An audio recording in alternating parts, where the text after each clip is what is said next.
우리가 요한복음 1장 말씀을 읽었는데요. 이 창세기와 요한복음의 공통점이 하나 있는데 바로 태초에라는 말로 시작된다는 것입니다. 창세기 1장은 태초에 하나님이 천지를 창조하셨다라고 말씀하고 있고요. 또 요한복음 1장은 태초에 말씀이 계셨고 그 말씀이 하나님과 함께 계셨고 또 만물이 그로 말미암아 지은 바 되었다라는 것을 알려주고 있습니다. 이처럼 요한복음은 이 창세기적 창조 사역에 관한 이 주제를 이야기하면서 모든 만물을 지으시고 또 생명을 부여하신 하나님을 소개해주고 있습니다. 그리고 이어서 이 빛과 어둠이라는 이 이미지 언어를 통해서 우리 가운데 중요한 진리 한 가지를 알려주고 있습니다. 오늘 본문 5절 말씀 같이 한번 읽어보겠습니다. 시작. 빛이 어둠이 비치되 어둠이 깨닫지 못하더라. 9절 10절도요. 시작. 참 빛 곧 세상에 와서 각 사람에게 비추는 빛이 있었나니 그가 세상에 계셨으며 세상은 그로 말미암아 지은 바 되었으되 세상이 그를 알지 못하였고. 태초에 이 창조 시작에서부터 이 성자 하나님도 함께 계셨다고 말씀하고 있는 것입니다. 그리고 그 성자 하나님께서 이 태초에 함께 계셨던 성자 하나님께서 이 땅에 빛으로 오셨다는 거예요. 그런데 세상은 그 빛을 알지 못하고 깨닫지 못했다라는 것입니다. 빛이 비추었으나 어둠이 깨닫지 못하는 상태, 빛이 왔으나 어둠이 알지 못하는 상태, 우리는 이러한 상태를 타락이라고 설명할 수 있을 것입니다. 그리고 이어서 이 빛과 어두움을 영접이라는 그러한 단어로 연결하고 있습니다. 11절에 보면 예수님을 영접하지 않는 백성들이 나옵니다. 자기 땅에 오매 자기 백성이 영접하지 아니하였다. 그리고 12절에 보면 예수님을 영접하는 자들이 나옵니다. 영접하는 자, 곧 그 이름을 믿는 자들이 등장을 합니다. 그러니까 빛과 어둠이라는 용어로 이 영접이라는 단어를 우리가 이해할 수 있도록 가르쳐 주는 것이에요. 영접하지 않았다는 것은 빛을 받아들이지 않았다는 것이죠. 내 마음은 지금 온통 어두운데, 내 마음은 온통 흑암이 가득해 있는데 빛이 왔지만 그 빛을 받아들이지 않았다는 말씀입니다. 어두움을 벗어날 수 있는 유일한 방법은 그 어둠 가운데 빛이 존재하게 하는 것인데, 내 스스로는 빛이 낼 수 없지만 그 빛이 드디어 이 어둠 가운데 왔음에도 불구하고 그 빛을 받아들이지 않았다는 것입니다. 반대로 영접했다는 것은 나에게 비추어진 그 빛을 받아들였다라는 것이, 그 빛을 환영했다, 웰컴했다라는 것입니다. 그 빛을 내 마음 깊은 곳으로 들였다라는 것이, 그래서 그 어두움을 뚫고 찾아오신 예수 그리스도를 받아들였다는 것이 바로 이 영접이라는 이 단어의 설명이라고 할 수 있습니다. 그리고 오늘 말씀 본문에 보면 이 영접하는 자를 곧 그 이름을 믿는 자들이라고 같이 동일하게 말씀하고 있는 것을 볼 수 있는데, 이는 그 빛을 받아들이기 위해서는 믿음이 필요하기 때문입니다. 믿음에는 세 가지 구성 요소가 있습니다. 먼저는 지식이 필요하죠. 지식, 사실이 무엇인지 지식이 필요합니다. 그리고 내가 나의 의지를 통해서 동의하는 것이 필요합니다. 그리고 더 나아가서는 신뢰하는 것이 필요한 것이에요. 지식과 동의와 신뢰의 이 단계와 구성을 거쳐서 믿음이라는 것이 건강하게 작동될 수 있는 것이죠. 예를 들어서 집에 혼자 있는데 갑자기 초인종이 눌려졌습니다. 띵동, 누구세요?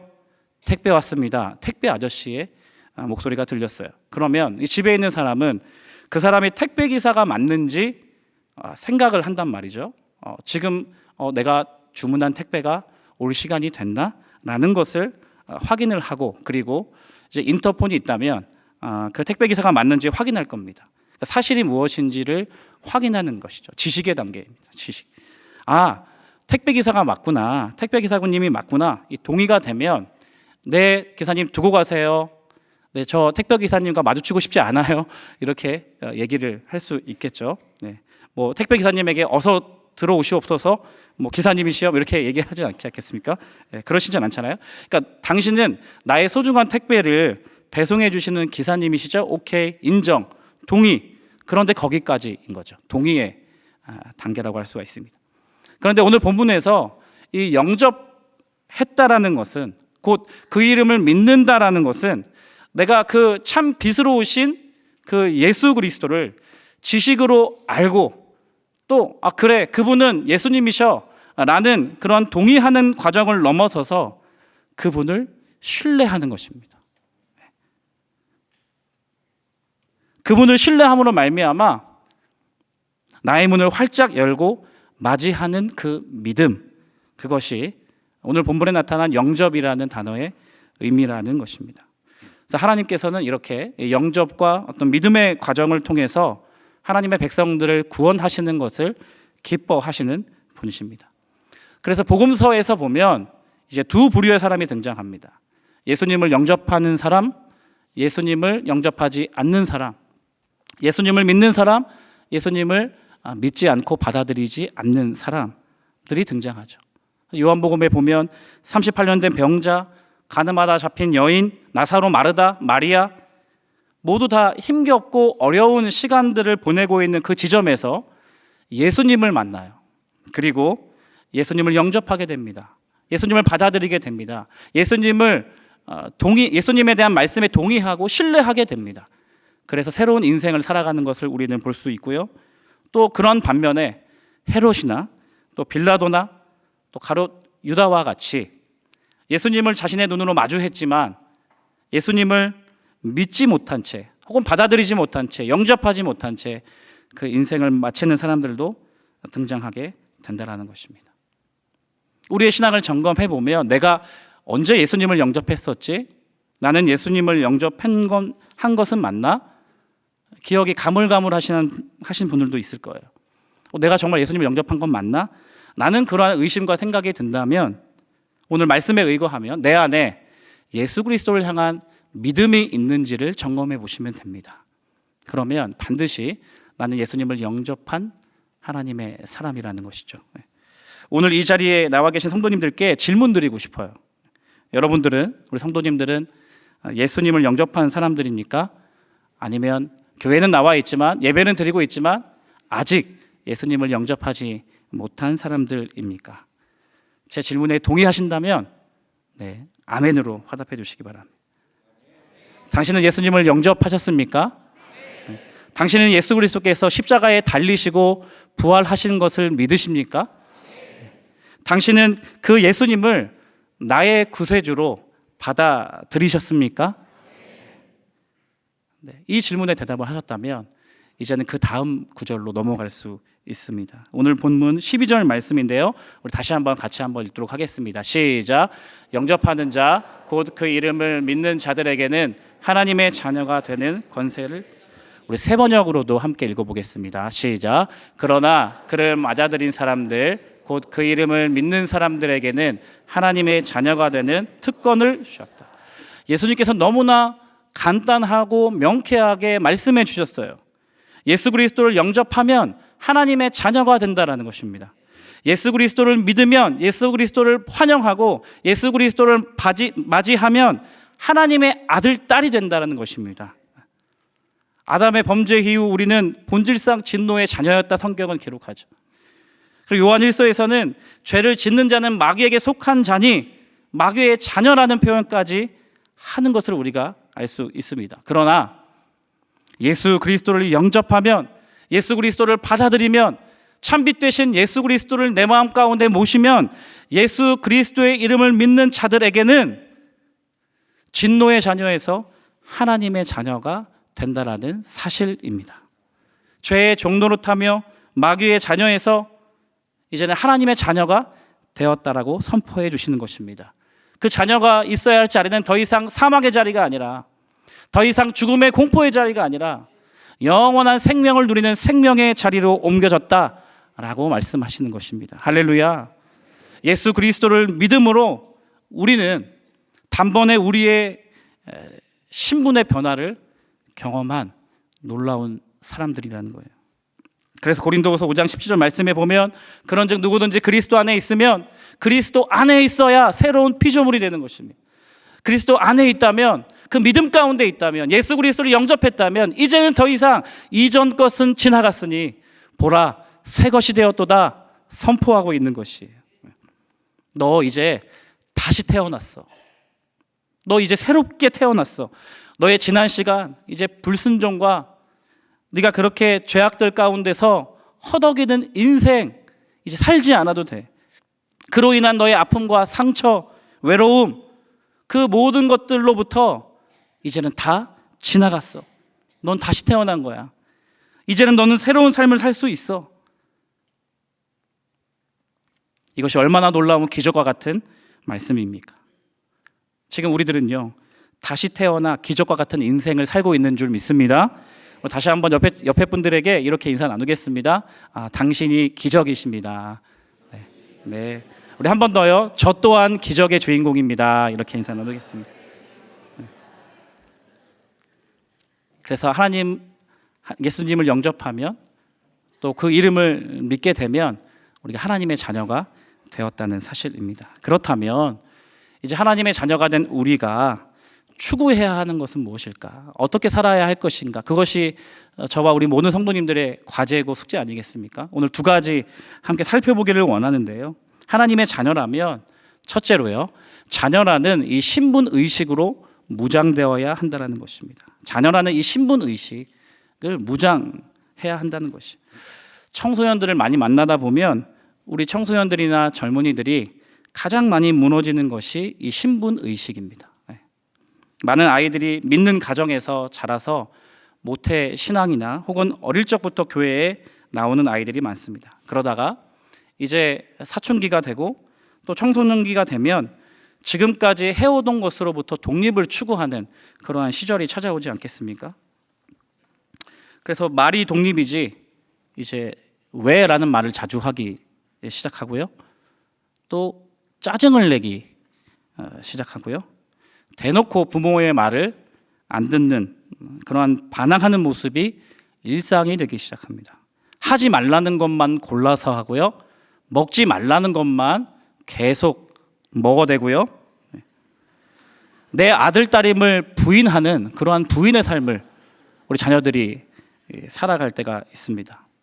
그리고 학교에서 오랜 시간을 보내고 친구들과 함께하는 시간이 많아지고 또 학원을 열심히 다니고 또 가해 또 각종 공부와 또 과제와 평가 또 이런 스트레스로 인하여서 본인도 이 굴레를 벗어나고 싶지만 탈출하고 싶지만 이러한 감옥과 같은 구조 속에서 꾸역꾸역 살아간단 말이에요.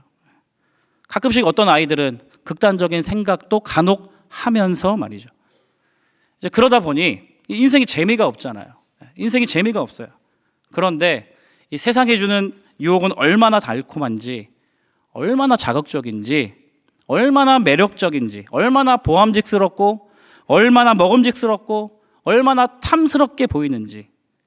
그러니까 부모 몰래 자신의 삶을 독립적으로 막 살아가려다 보면 이러한 유혹 가운데 쉽게 넘어진단 말이죠. 또 넘어지고 또 넘어지고 또 죄 가운데 허덕이는 삶을 살아간단 말이에요. 그것이 이제는 루틴이 되고 일상이 된단 말이에요. 그때 사단이 와서 이렇게 속삭여요. 너는 하나님의 자녀가 아니야. 너의 행동을 봐. 너의 삶을 봐. 네가 무슨 하나님의 자녀야? 교회 다니지 않는 애랑 비교해봐. 너랑 비교해봐. 똑같잖아. 네가 하나님의 자녀라고 할 수 있어? 라고 이렇게 사단이 유혹을 하고 거짓으로 속인다는 말이죠. 그러니까 우리의 행위를 보게 만드는 거예요. 우리로 하여금 우리의 행위를 보게 만드는 거죠. 완벽하지 못한 나의 겉모습을 보게 만들고 나의 조건을 보게 만들고 나의 행위를 보게 만드는 거죠. 그리고 그러한 방식을 통해서 우리의 신분을 흔드는 것입니다.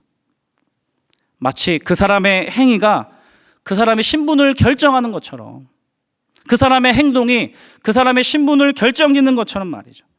이 거짓말에 우리 자녀들이 너무나 많이 넘어져요. 그때 우리가 기억해야 할 사실은 무엇이냐면 신분은 출생으로 결정된다는 사실입니다. 신분은 출생으로 결정된다. 나의 행위가 나의 신분을 결정하는 것이 아니라는 이야기예요. 나의 소유가 나의 신분을 결정하는 것은 더더욱 아니라는 말씀입니다. 나의 외모나 내가 가진 조건이나 내가 무엇을 할 수 있는 나의 능력됨이 나의 신분과 정체성을 결정하는 것이 결코 아니라는 말씀이에요. 그래서 에베소서 1장 말씀에는 하나님께서 창세전에 우리를 택하셨다. 그리고 그 예수 그리스도로 말미암아 자기의 아들들이 되게 하셨다라고 기록하고 있습니다. 창세전에 택하셨대요. 창세전에. 나의 존재가 시작되기도 전에 하나님은 이미 나를 택하셨다는 거예요. 나의 어떤 조건이 갖추어지기 전에, 내가 어떤 나의 능력을 점검하기 전에, 준비하기 전에, 그 조건적인 어떤 좋은 것들을 보여주기 전에, 나의 행위가 완벽하게 준비되기 전에 하나님께서는 창세전에 예수 그리스도로 말미암아 나를 하나님의 자녀로 택하셨다라는 것이거든요. 그 얘기는 우리의 신분은 행위로 결정되는 것이 아니라는 말씀이죠. 조건이나 외모나 능력으로 결정되지 않는다는 말씀 아니시겠습니까? 우리의 행위를 보고 자녀 삼으신 것이 아니라, 우리의 조건을 보고 우리의 외모와 우리의 소유와 능력을 보고 자녀 삼아주신 것이 아니라, 그러한 모든 것들이 하나도 갖추어지기 전에 이미 우리를 택하시고 이미 우리를 아들, 딸 되게 하셨다는 말씀입니다. 왜요? 에베소서 1장 6절에서는 우리를 사랑하시기 때문에, 우리를 사랑하시기 때문에, 그리고 이 거저주시는 하나님의 은혜를 평생 찬양하고 영광을 올려드리기 위해서 하나님께서는 그렇게 창세전에 택하셨다고 말씀하고 있는 것입니다. 그래서 그 사람의 신분은 행위로 결정되는 것이 아니다. 우리 자녀들에게 이러한 진리된 말씀들을 많이 들려주셨으면 좋겠어요. 출생이 그 사람의 신분을 결정하는 것입니다. 너는 누구의 아들이고 너는 누구의 딸인지가 너의 자녀된 신분을 결정하는 것이에요. 어디로부터 났는지에 따라서 그 사람의 신분이 결정된다는 것이죠. 그러한 관점으로 오늘 본문 말씀 다시 한번 읽어볼까요? 12절 13절 말씀인데요, 같이 한번 읽어보겠습니다. 시작. 영접하는 자 곧 그 이름을 믿는 자들에게는 하나님의 자녀가 되는 권세를 주셨으니 이는 혈통으로나 육정으로나 사람의 뜻으로 나지 아니하고 오직 하나님께로부터 난 자들이다. 마지막에 그래서 하나님께로부터 난 자들이다, 이 말씀이 있는 것입니다. 하나님께로부터 난 자에서의 이 헬라어 단어가 우리가 마태복음 1장에서 이 족보에 기록되어 있는 나코 그 같은 단어이거든요. 그러니까 마태복음에서는 예수 그리스도가 약속대로 이 인간의 족보 안에 들어오심을 강조하기 위해 나코 이 단어를 썼고요. 요한복음에서는 예수님을 믿음으로 말미암아 참 빛 되신 예수 그리스도를 받아들임으로 말미암아 우리의 신분이 변화됐다, 다시 태어났다라는 것을 강조하기 위해서 이 단어를 사용했다는 것입니다. 사랑하는 성도님들, 예수 그리스도를 믿음으로 말미암아 우리는 하나님께로부터 태어난 자들임을 믿으시기를 축복합니다. 이 새롭게 얻은 하나님의 자녀란 신분은 그 누구도 빼앗아갈 수 없어요. 우리도 빼앗기고 싶지 않지만 하나님 입장에서도 결코 빼앗길 수 없는 부분이에요. 왜 그렇죠? 여러분 한 사람 한 사람에게 그 십자가의 가치가 들어가 있기 때문에 그렇습니다. 십자가의 그 존귀하신 그 가치가 덧입혀졌기 때문에 그렇습니다. 여러분 한 영혼 한 영혼에게 예수 그리스도의 그 생명이 담겨져 있기 때문에 그렇습니다. 그만큼 소중하고 존귀하고 하나님께서는 한 영혼도 빼앗기고 싶지 않은 그러한 자녀가 되었다는 거예요. 폭삭 속았수다. 저도 열심히 보려고 노력 중에 있습니다. 제가 7화까지인가 봤어요. 한 2, 3주에 걸쳐서. 그 폭삭 속았수다에 보면 제가 한 2화, 3화에 걸쳐서 제가 혼자 눈물을 흘리고 있는 모습을 보고 있더라고요. 셋째 막내 아들인 동명이가 죽는단 말이에요. 스포해드리면 안 되나요? 더 자세하게 스포를 해드리면 6화에서 죽어요. 6화에서 셋째 아들 동명이가 죽습니다. 너무나 안타까워요. 그래서 이제 아내한테 잔다라고 이제 들어가서 혼자 이제 그 핸드폰을 켜놓고 혼자 울고 있다가 제가 적발이 되었습니다. 그래서 다음에 같이 보자 이렇게 했는데, 그 사랑스러운 막내 아들이 이제 먼저 죽었단 말이에요. 아빠와 엄마를 남겨둔 채 첫째 누나와 둘째 형을 남겨둔 채 죽었단 말이에요.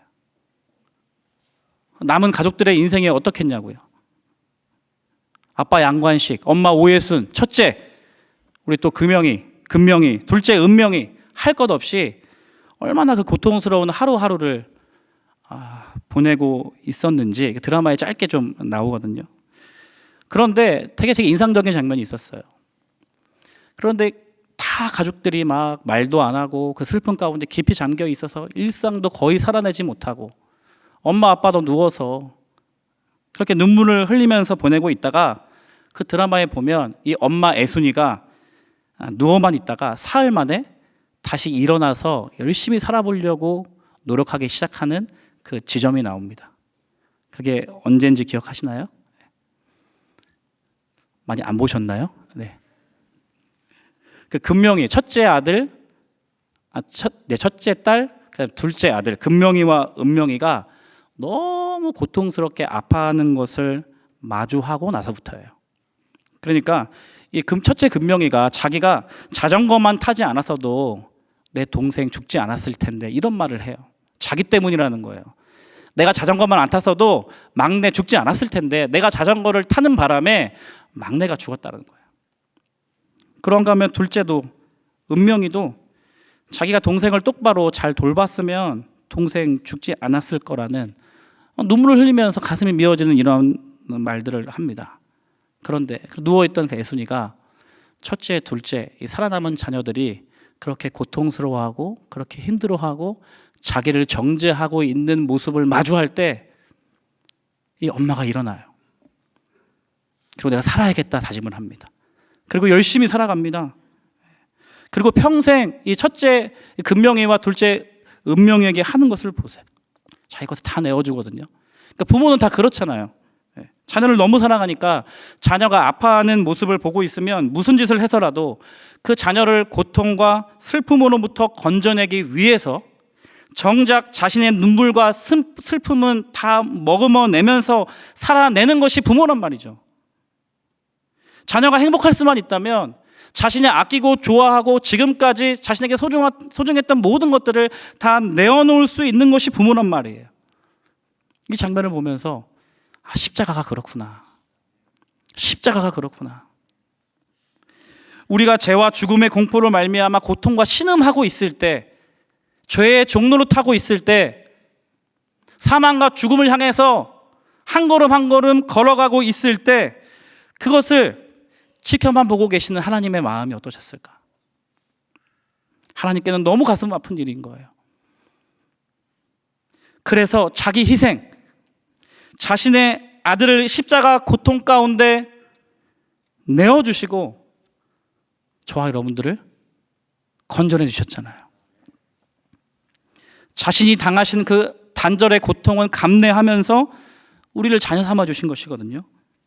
그래서 십자가를 보면, 그 십자가를 마주하면 하나님께서 우리를 얼마나 사랑하시는지를 우리가 알 수 있다라는 사실입니다. 그렇게 저와 여러분들은 십자가를 통해 잉태되고 또 십자가를 통해 새롭게 다시 태어난 아들, 딸이라는 말씀을 드리고 싶은 것입니다. 하나님 절대 저와 여러분들을 누구에게도 빼앗기지 않으실 만한 분이신 줄 믿습니다. 예수 그리스도의 그 십자가를 통해 얻은 나와 하나님과의 관계는 그 누구도 빼앗아갈 수 없다는 사실을 믿으시기를 축복합니다. 한 번 내 아들이면 끝까지 내 아들인 거예요. 한 번 나에게부터 태어났으면 죽어서도 이 딸은, 이 아들은 내 자녀인 것입니다. 변하지 않는 사실 아니겠습니까? 모자라도 내 자식이고요. 약해도 내 자식이고요. 악한 짓을 한다 할지라도 혼내서 키워야 하는 내 자녀라는 사실. 우리들도 인생을 살다 보면요, 인생의 큰 문제들을 마주할 때가 있습니다. 인생에 물음표가 생길 때가 있어요. 그럴 때 사단은 우리에게도 이렇게 속삭이는 것 같아요. 너 하나님의 자녀라며, 하나님의 자녀는 축복을 받아야 마땅하다며, 그런데 너에게 왜 이런 일이 생겨? 너에게 왜 이런 고난이 주어지는 거야? 너 그렇게 나쁜 짓 많이 안 했다며. 근데 네가 믿는 하나님은 너에게 왜 이런 아픔을 주시는 거야? 너는 다른 사람들보다 왜 가난해? 왜 너 이렇게 힘들게 살아? 지금까지 네가 하나님께 받은 게 도대체 뭐야? 하나님이 너 사랑하시는 거 맞아? 아닐 수 있어. 이렇게 사단은 우리에게 고난과 힘겨운 눈물을 지을 때면 이렇게 속삭이는 것 같아요. 그런 사단의 거짓된 속삭임이 올 때마다 우리는 오른손을 가슴에 대고 이렇게 선포하고 싶은 거예요. 나는 하나님의 자녀다. 한번 같이 선포해 보실까요? 오른손을 가슴에, 나는 하나님의 자녀다. 하나님께서는 나를 끝까지 사랑하신다. 나는 하나님의 자녀다. 하나님께서는 나를 끝까지 인도하신다. 아멘. 이러한 신분 의식의 무장이 필요하다는 것이었고요. 마지막 두 번째는 하나님의 자녀라면 이제는 하나님을 아버지라 부르며 살아가야 한다는 것입니다. 이제 하나님의 자녀가 되었다면 하나님의 자녀답게 살아가는 것이 모든 자들에게 공통된 부르심일 것인데, 자녀답게 산다고 할 때 큰 특권이 있다면 하나님을 아버지라고 부를 수 있는 그러한 특권이라는 생각이 들었습니다. 로마서 8장 14절 15절 말씀, 우리 잘 아는 말씀이죠. 무릇 하나님의 영으로 인도함을 받는 사람은 곧 하나님의 아들이라. 너희는 다시 무서워하는 종의 영을 받지 아니하고 양자의 영을 받았으므로 아바, 아버지라 부르짖느니라. 하나님을 아버지라고 부를 수 있는 그 관계적인 특권, 온 천지 만물을 창조하시고 크고 위대하시고 능치 못할 일이 없으시며 하나님 말씀하신 것을 반드시 이루고야 마시는 그 위대하고 놀라우신 그 하나님이 내가 언제나 부를 수 있는 아버지가 되신다는 사실이에요. 내가 언제라도 부를 수 있는, 내가 언제라도 달려가서 안길 수 있는, 내 곁에서 함께 하시는 아버지가 된다는 사실이에요. 그 특권을 누리는 것이 저와 여러분들이 살아가는 과정 가운데서 가장 많이 누려야 하는 축복이라고 할 수 있다는 것입니다. 예수님께서 이 땅에 오셔서 하나님 아버지를 아빠, 아버지라고 처음으로 부르셨습니다. 그 당시 아바라는 이 아람어는 어린아이들이 아빠에게, 우리말로 하면 아빠, 아빠라고 부르는 그런 어린아이들의 용어라고 할 수 있는데, 예수님께서 기도하실 때 하나님을 그렇게 어린아이와 같이 아빠라고 부르셨다는 사실을 기억하실 것입니다. 몇 년 전에 제 아들에게 부탁해서 이 아빠라는 이 단어를 제가 내 버전으로 부탁해서 녹음한 것을 들려드릴게요. 4가지입니다. 첫째, 둘째, 셋째, 넷째가 어떠한 버전에서 아빠라고 불렀는지 한번 맞춰보시면 좋을 것 같은데요. 준비가 됐을까요? 네. 1번이 뭐야? 4번에 1번, 1번이요. 아빠? 2번, 아빠? 3번, 아빠? 4번. 아빠? 네, 네, 신뢰가 되었다면, 네, 죄송합니다. 네, 첫째, 아빠? 이거는 뭘까요? 신분을 확인할 때의 모드예요. 하나님이세요? 아빠? 이렇게. 두 번째는 뭐냐면 아빠라고 부를 때입니다. 아빠가 저 멀리에 있는데 내가 아빠가 필요해요. 그러면 아빠가 들을 수 있도록, 아들이 아빠를 찾고 있어요 라고 알 수 있도록 아빠를 호출하는 그러한 모드였습니다. 세 번째는 아빠. 이건 뭐였을까요? 화가 났어. 삐졌어. 내가 사주는 것도 안 사주고, 내가 달라는 건 안 주고, 그렇게 할 때, 내 인생의 문제가 아직 해석되지 않았을 때 우리는 그렇게 아빠를 부를 수 있다는 거예요. 마지막 4번째는 이제 뗐을 때, 하나님께 하나님 나 요거 필요해요, 요거 주시면 안 돼요, 이렇게 할 때 이제 아빵 이렇게 하는 버전을 녹음해 봤습니다. 제가 우스갯소리로 이렇게 녹음 버전을 가져왔지만, 하나님의 자녀가 되었다는 것은 이렇게 아버지라고 언제든지 부를 수 있다는 거예요. 어떠한 상황 속에서도 언제 어디서나 나의 상황과 마음이, 또 나의 환경이, 나의 삶의 수준이 어떠한지 상관없이 우리는 하나님을 아버지, 아빠라고 부를 수 있다는 것을 말씀드리고 싶었던 것 같습니다. 오늘 한번 이렇게 기도해 보시지 않으시겠어요? 예, 기도 시간에 오늘만큼은 옆에 성도님들이 아이처럼 이렇게 기도해도 방해하지 않는 것으로 하면 좋을 것 같습니다. 오늘 말씀을 맺도록 하겠습니다. 영접하는 자, 그 이름을 믿는 자들에게는 하나님의 자녀가 되는 특권을 주셨습니다. 믿음으로 말미암아 하나님의 자녀가 된 저와 여러분들은 이 자녀라는 이 신분 의식으로 무장하며 살아야 해요. 사단이 시도 때도 없이 우리들을 흔들어 놓으려고 하거든요. 그럴 때마다 나는 하나님의 자녀구나. 이 신분은 절대로 빼앗길 수 없는 그러한 신분이구나라는 것을 기억하며 살아내셔야 합니다. 그리고 하나님의 자녀답게 하나님을 아버지라 당당하게 부르며 살아갈 때 저와 우리 성도님들의 삶을 통해 하나님께서 영광 받으실 줄 믿습니다.